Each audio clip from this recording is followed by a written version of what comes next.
Are you exhausted and you're wondering why, and your thyroid blood tests show that they're normal, but normal doesn't always mean optimal, particularly when it comes to a lot of blood tests and particularly thyroid blood tests? So if you're feeling exhausted, you've put on weight, you have brain fog, you might have joint aches and pains, maybe you're feeling cold all the time, or you're not sleeping well, or you're waking up feeling tired even though you sleep fairly well, then you may have subclinical hypothyroidism, or what we call tissue hypothyroidism, where it doesn't show up in a blood test. And particularly when your GP or your practitioner that's testing for you have only tested TSH, or thyroid stimulating hormone.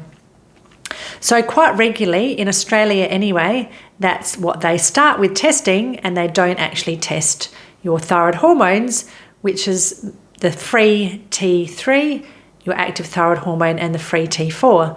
And reverse T3 can tell us a story also. If your cortisol levels are high, and if you still feel terrible and your free T3 even looks okay, then you might have high reverse T3. And then there's the story of thyroid antibodies, and many doctors or health practitioners don't test antibodies to begin with, but particularly in perimenopause and menopause, this becomes more prevalent.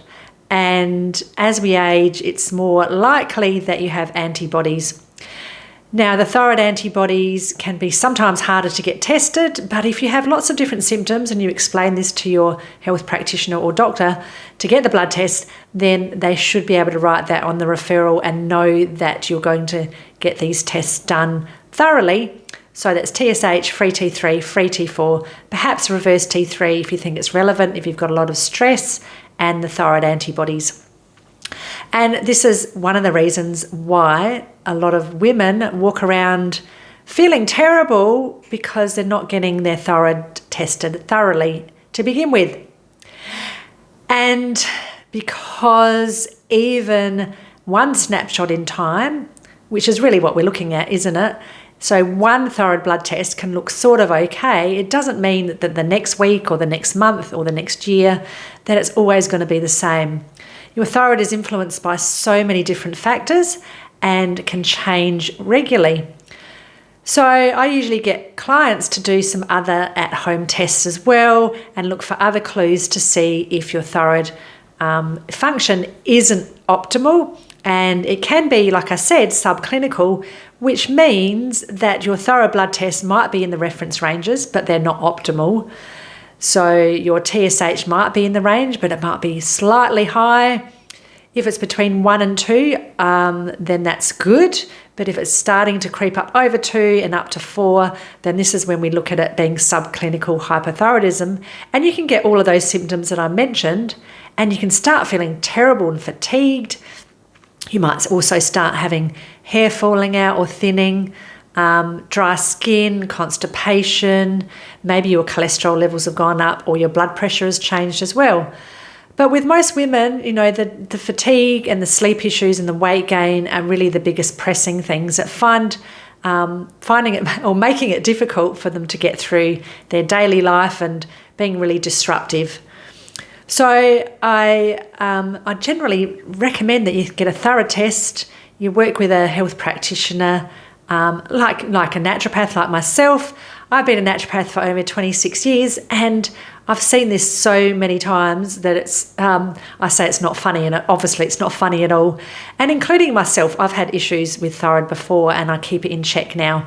And this is why I'm so passionate about telling other women about it, and to make sure that they really look into, is this part of the picture?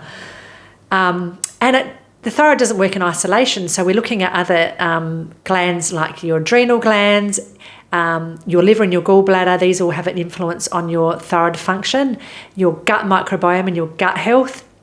And then we're looking at also things like your blood sugar levels and the way your blood sugar level is balanced or not balanced throughout the day. This will have an influence on your thyroid hormones.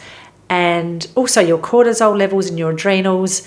If your cortisol's high, it can stop this conversion of this thyroid active free T4 into the active thyroid hormone free T3, working as efficiently as it should.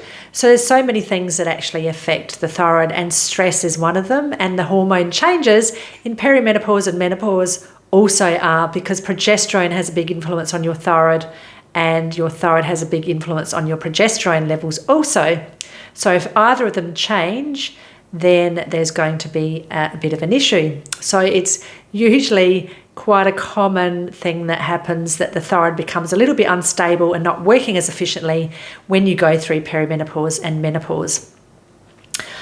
So if you'd like to know a lot more about this and what you can do about your exhaustion, is it really the adrenals or the thyroid and what I've spoken about, and you'd like to know practical tips and ways you can, change your lifestyle easily and with getting results straight away, then join me on my workshop, the Midlife Fatigue Fix.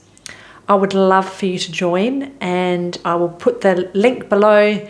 If you'd like to join in, you can also watch the replays, but I would love to see you live, because you can ask me questions and you get the best experience. So it's starting very soon. Check the links below, and if you have any questions, please let me know. I'd love to see you there.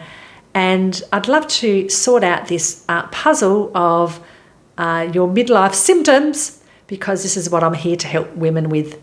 Thank you so much for listening, and I wish you the best of health, and I'll see you on the workshop. Bye.